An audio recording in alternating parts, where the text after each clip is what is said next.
আসসালামু আলাইকুম। অষ্টম শ্রেণীর গণিত টিউটোরিয়ালে সবাইকে আরও একবার স্বাগতম। আলোচনা করছি অধ্যায় 1 থেকে গাণিতিক অনুসন্ধান। এটি এই অধ্যায়ের পঞ্চম পাঠ। পঞ্চম পাঠে থাকবে 17 থেকে 19 পৃষ্ঠার আলোচনা ও কাজের সমাধানগুলো। আশা করি শেষ পর্যন্ত সাথেই থাকবেন। আমরা আলোচনা করছিলাম গাণিতিক অনুসন্ধান থেকে পৃষ্ঠা 17। আপনাদের অবশ্যই রিকোয়েস্ট করব, চ্যানেলটিতে যদি নতুন হয়ে থাকেন এবং নতুন যে কারিকুলাম অনুযায়ী অষ্টম শ্রেণীর গণিত বই তার ধারাবাহিক টিউটোরিয়াল পেতে অবশ্যই সাবস্ক্রাইব করে রাখতে পারেন। 17 পৃষ্ঠাতে যেটি আছে, গাণিতিক অনুসন্ধান করে কি পাই। আমরা যে গাণিতিক অনুসন্ধান করি সেখান থেকে আসলে আমরা কি পাই। তোমরা দলগতভাবে কিছু গাণিতিক অনুসন্ধানে অংশগ্রহণ করলে এবং অন্যান্য দলের অনুসন্ধানের ফলাফল দেখলে, পূর্বে 6টা গাণিতিক অনুসন্ধানমূলক কাজ ছিল। সেই 6টি সমস্যা শ্রেণীতে দলবদ্ধভাবে সমাধান করার পর এক দলের কাজ অন্য দল দেখবে এবং সেখান থেকে সমস্যা থাকলে তার উত্তর করে নেবে। তো সেখান থেকে এখন একটি বাম পাশের ঘরে টিক চিহ্ন দিতে হবে। নিচে কিছু প্রশ্ন দেওয়া হয়েছে। তো আমরা গাণিতিক অনুসন্ধান করে কি পাই। প্রশ্নের উত্তর পাওয়া যায়। যদি সঠিক হয় তাহলে আমরা টিক চিহ্ন দেব, আর যদি সঠিক না হয় সেক্ষেত্রে কোনো কিছু দেওয়ার দরকার নেই। প্রশ্নের উত্তর পাওয়া যায়। তা আমরা বিগত টিউটোরিয়ালে দেখেছি বা আগের ক্লাসটিতে যে কাজগুলো ছিল সেটি সমাধান করে আমরা দেখেছি যে প্রশ্নের উত্তর অবশ্যই পাওয়া যায়। তো সেক্ষেত্রে আমরা এখানে টিক চিহ্ন ব্যবহার করব। সমস্যার সমাধান পাওয়া যায়, এটিও ঠিক। উত্তর বা সমাধান নির্ণয়ের পদ্ধতি আবিষ্কার করা যায়। বিভিন্ন ধরনের সমস্যা সমাধানের ক্ষেত্রে নতুন নতুন পদ্ধতি কিন্তু আবিষ্কৃত হয়, এটাও ঠিক। এক জাতীয় সমস্যার সমাধানের পদ্ধতি ঠিক করা যায়। তার মানে একই ধরনের যে সমস্যাগুলো সেগুলো একইভাবে সমাধানের পদ্ধতি ঠিক করা যায়, এটিও ঠিক হবে। জটিল কোনো বিষয়ের উপর সিদ্ধান্ত নেওয়া যায়, এটিও ঠিক। নতুন আরও সমস্যা তৈরি করা যায়। আমরা একটা সমস্যা যদি সমাধান করতে যাই সেক্ষেত্রে কিন্তু নতুন নতুন সমস্যার উদ্ভব হয়, আর সেই সমস্যাগুলোও সমাধান করেই কিন্তু আমরা কাঙ্ক্ষিত ফলাফলে যেতে পারি। সেক্ষেত্রে এটিও ঠিক। ভুল করার মাধ্যমে সঠিক পদ্ধতি খুঁজে পাওয়া যায়। আমরা আনুমানিক ফলাফল নির্ধারণ করে নেই এবং মাঝে মধ্যে গাণিতিক ভুল করলে বা ভুল থেকেও আমরা সঠিক পদ্ধতিতে বা সঠিক উত্তরে যেতে পারি। নতুন গাণিতিক সম্পর্ক আবিষ্কার করা যায়, এটাও ঠিক। গাণিতিক সমস্যার সমাধান করার মাধ্যমে অন্য বিষয়ে সমস্যার সমাধান খুঁজে পাওয়া যায়। আমরা একটা সমস্যার সমাধান করতে গিয়ে আরও নানাবিধ সমস্যা আমাদের সামনে আসে, সেগুলোরও কিন্তু আমরা সমাধান এখান থেকেই করতে পারি। নিজের বুদ্ধিবৃত্তিক উন্নতি হয়। একটা সমস্যার সমাধান করতে গিয়ে আমরা অনেকগুলো সমাধান করে থাকি, সেক্ষেত্রে নিজেদের বুদ্ধিবৃত্তিক উন্নতি হয়। তো এখানে আমরা মোটামুটি সবগুলো ঘরেই কিন্তু টিক চিহ্ন দিতে পারি। তুমি যে বক্তব্যগুলোর পাশে টিক চিহ্ন দিয়েছ সেগুলোর একটি করে উদাহরণ দিতে পারবে? তো এখানে যে প্রশ্নগুলো করা হয়েছে ইতিমধ্যে আমি 2-1টা উদাহরণ দিয়েও ফেলেছি। তো সেই হিসাবে এই উত্তরটা নির্ভর করবে হচ্ছে এক একজনের যে দলীয় কাজ, সেই দলীয় কাজের উপর নির্ভর করবে এবং সেই অনুযায়ী কিন্তু পূর্বের যে 6টির প্রশ্নের সমাধান সেগুলোর করলে অবশ্যই এটির উত্তর করা সম্ভব হবে। তার পরবর্তীতে 18 পৃষ্ঠাতে যাচ্ছি। বৈশিষ্ট্যের পুনরাবৃত্তি থেকে প্যাটার্ন। আগের ছকটিতে খেয়াল করে দেখো, গাণিতিক অনুসন্ধানের মাধ্যমে একই জাতীয় সমস্যার সমাধান করা যায় বলা আছে। তো একই জাতীয় সমস্যার সমাধান করা যায়, সেখানে কিন্তু আমরা টিক চিহ্ন দিয়েছি। তুমি যদি এই বাক্যটির সঙ্গে একমত হও তাহলে এটি নিয়ে একটু আলোচনা করা যায়। নিচের 2 লাইনে বিভিন্ন সংখ্যা সাজানো রয়েছে। পর্যবেক্ষণ করে বলো, সংখ্যাগুলো যত পদ পর্যন্ত সাজানো রয়েছে তুমি কি তার পরের পদটি নির্ণয় করতে পারবে। তো এখানে যে সমস্যাটি দেওয়া হয়েছে আমরা দেখতে পাচ্ছি ক নম্বরে 1 2 3 4 5 6 7 পর্যন্ত আছে। তো এখানে আমরা দেখতে পাচ্ছি 1-এর পরে 2 1 করে বৃদ্ধি পেয়েছে। তো 7-এর পরে কত সংখ্যা হবে সেটা কিন্তু আমরা অনায়াসেই বলতে পারি। সেটা হবে হচ্ছে কত, আমরা একটু পরে লিখে দিচ্ছি। খ নম্বরে আমরা যেটা দেখতে পাচ্ছি 1 1-এর পরে 2 2-এর পরে 4 8 16 32, তার মানে দ্বিগুণ করে বৃদ্ধি পাচ্ছে। 1, তারপরের সংখ্যা হচ্ছে 2, তার মানে 1-এর 2 গুণ হচ্ছে 2, 2-এর দ্বিগুণ হচ্ছে 4, 4-এর দ্বিগুণ 8, 8-এর দ্বিগুণ 16, আর 16-র দ্বিগুণ 32, 32-এর দ্বিগুণ হবে হচ্ছে কত, অবশ্যই 64। তো এক্ষেত্রে আমরা 1 করে বৃদ্ধি পাচ্ছে, এজন্য 8 লিখলাম, আর এখানে কিন্তু আমরা 64 লিখতে পারি। তো আমরা কিন্তু একই পদ্ধতিতে এই দুটির সমাধান করতে পারলাম। কি পদ্ধতিতে নির্ণয় করলে, এখানে প্রশ্ন করে আবার তারাই উত্তর দিয়ে দিয়েছে। প্রথম রাশিটির বৈশিষ্ট্য হলো পরের পদ সমান আগের পদ যোগ 1। তো এখানে আগের পদ ছিল 7, তার সাথে 1 যোগ করলে পরের পদ পাওয়া যাচ্ছে। আবার 8-এর সাথে 1 যোগ করলে পরের পদ পাওয়া যাবে। তারপর দ্বিতীয় যে সমস্যা, এখানে হচ্ছে আগের পদের সাথে গুণন দিতে হবে 2, তাই পরের পদটা বের হয়ে যাবে। যেমন আগের পদ 1 ছিল, 1-এর সাথে 2 গুণন দিলে আমরা পরের পদ 2 পাচ্ছি, আবার 2-এর সাথে 2 গুণন দিলে 4 পাচ্ছি। এভাবে কিন্তু এটির সমাধান হয়ে গেল।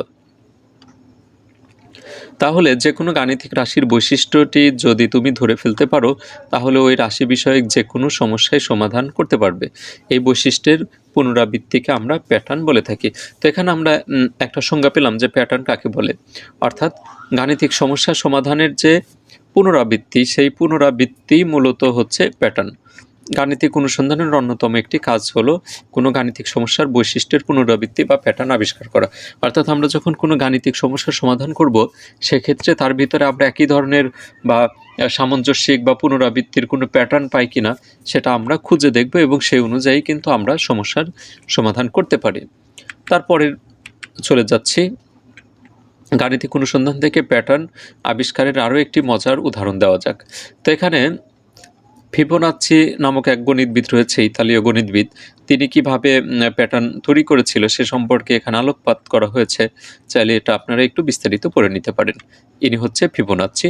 এখানে আমরা একটা সংখ্যার প্যাটার্ন দেখতে পাচ্ছি, 0, 1, 1, 2, 3, 5, 8, 13, 21। এখানে জোড় বিজোড় এবং শূন্য উভয় ধরনের সংখ্যা রয়েছে। পার্থক্যর মধ্যে ভিন্নতা রয়েছে।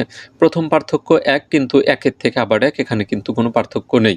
আবার 1-এর পরে 2, এখানে পার্থক্য 1, 2-এর পরে 3, 1, কিন্তু এখানে আবার 3-এর পরে 5, এখানে পার্থক্য 2। তো এখানে কিভাবে সংখ্যাগুলো হচ্ছে, এখানে আমাদের কাছে প্রশ্ন রয়েছে। বৈশিষ্ট্যের পুনরাবৃত্তি থেকে যে প্যাটার্নটি দেওয়া হয়েছে, এটি আবার 19 পৃষ্ঠাতে। তোমার জন্য প্রশ্ন হলো ফিবোনাচ্চি ক্রম অনুসারে ফিবোনাচ্চি অনুক্রমের 12তম সংখ্যাটি কত? এখানে 55 হচ্ছে 11তম পদ, তার 12তম পদ কত হবে সেটা আমাদের বের করতে হবে। তো এখানে আমরা যেটা দেখতে পাচ্ছি, 0 এবং 1 এই দুটি সংখ্যা যোগ করলে আমরা তার পরের সংখ্যাটি পাচ্ছি।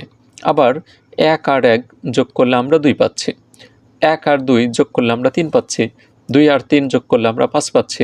তো এখানে আমরা যেটা দেখতে পাচ্ছি, পূর্বের দুটি অঙ্কের যোগফল হচ্ছে পরবর্তী সংখ্যাটির সমান। তো সেক্ষেত্রে আমরা 34 আর 55 যদি যোগ করি, তাহলে কিন্তু আমরা 12তম সংখ্যাটি পেয়ে যাব। তো এখানে আমরা এই ছকের ভিতরে সেটি দেখিয়ে দিচ্ছি। ফিবোনাচ্চি অনুক্রমের 12তম সংখ্যাটি, অর্থাৎ 12তম সংখ্যার পূর্বের যে দুটি অঙ্ক, অর্থাৎ 11 এবং 10, এই দুটি যোগ করলে আমরা 12তম সংখ্যাটি পেয়ে যাব। আমাদের 12তম সংখ্যাটি হচ্ছে 89।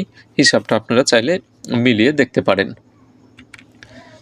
এই ধারাটার যে মূল বৈশিষ্ট্য, সেটা হচ্ছে পরপর দুটি সংখ্যার যোগফল পরবর্তী সংখ্যাটির সমান। এটি ধারাটির মূল বৈশিষ্ট্য। তার মানে এখানে যে কোনো দুটি সংখ্যা যোগ করলে, যে কোনো দুটি সংখ্যা বলতে পরপর দুটি সংখ্যা 21 আর 34 যোগ করলে 55 হয়, 13 আর 21 যোগ করলে 34 হয়, অর্থাৎ দুটি সংখ্যা যোগ করলে তার পরের সংখ্যাটা পাওয়া যাচ্ছে। এটাই হচ্ছে এই ধারাটির বা প্যাটার্নের মূল বৈশিষ্ট্য।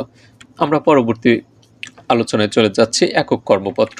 এখানে তুমি কি নিজের মতো করে কোনো সংখ্যার প্যাটার্ন এবং তার বৈশিষ্ট্য নির্ণয় করতে পারবে? চেষ্টা করে দেখো এবং তোমার অনুসন্ধানের ফলাফল কর্মপত্রের মাধ্যমে শিক্ষকের কাছে জমা দাও। তো এখানে আমাদের এককভাবে প্যাটার্ন তৈরি করতে বলছে, সংখ্যার প্যাটার্ন আমরা এখানে তৈরি করব। তো এখানে আসলে আমরা পারবো কিনা, অবশ্যই পারার কথা। আমরা বিভিন্নভাবে কিন্তু এই প্যাটার্নগুলো তৈরি করতে পারি। সংখ্যা কেউ 2 করে বৃদ্ধি করতে পারে, কেউ 3 করে বৃদ্ধি করতে পারে, কেউ দ্বিগুণ, কেউ 3 গুণ, তারপরে কেউ বর্গাকারে, কেউ ঘন আকারে, বিভিন্নভাবে কিন্তু এটার সমস্যার সমাধান করা যায়। তো এখানে আমি একটি সমাধান দেখিয়ে দিচ্ছি। সংখ্যার প্যাটার্নটি, আমি যে প্যাটার্নটি নিয়েছি, 0, 0-এর পরে 3, 3-এর পরে 8, 8-এর পরে 15, তারপরে হচ্ছে 24। তো এটা কীভাবে হচ্ছে? প্রথম সংখ্যা হচ্ছে প্রথম, মানে 1, প্রথম পদ হচ্ছে 1, 1-এর বর্গ 1, 1 থেকে যদি 1 বিয়োগ করি তাহলে হয় হচ্ছে 0।